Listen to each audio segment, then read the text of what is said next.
Hey, it's Eric Carling here, and I wanted to just briefly cover prepossession and postpossession.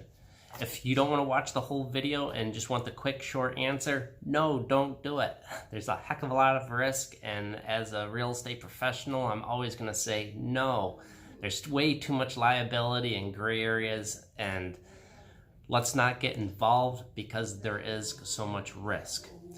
So if you want to continue on watching the video and find out why and how it all works, continue watching, and let's just dive right in because it's going to take a little bit. Prepossession.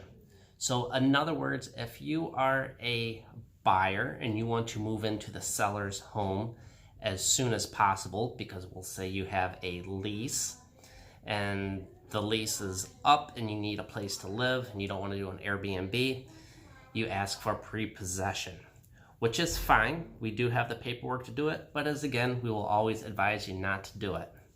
And per the AAR, their legal counsel, one of their concerns is once you rent the property or move in prematurely, then the home could become or be determined as a lease.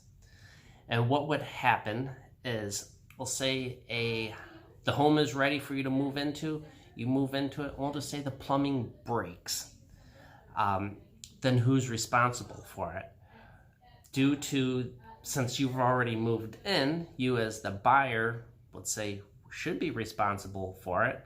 But at the same time, the buyer may look at it and say, hey, you know what, this is a seller item and the property hasn't closed. Or else it can be a landlord tenant act, and they could say, hey, per this, the property has to be functional and livable. So the buyer may call up to the tenant, or the buyer may call the seller and says, hey, you need to repair this.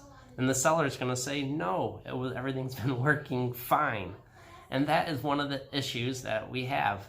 Then who is responsible for that repair?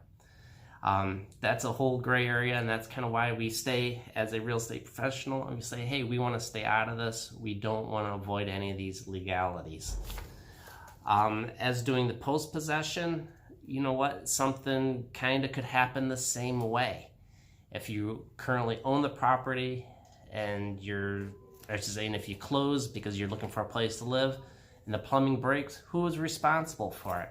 Technically you are.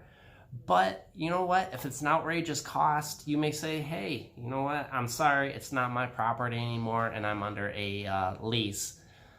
And therefore, I'm going to let the new buyers take responsibility of it because it could possibly fall under the Landlord Act. So that is why us as agents always say, hey, don't do it. We highly recommend not to do it. But if there are those cases where it is necessary and you as the buyer and seller do agree to do it, we can assist you and help you get it done. So that's it.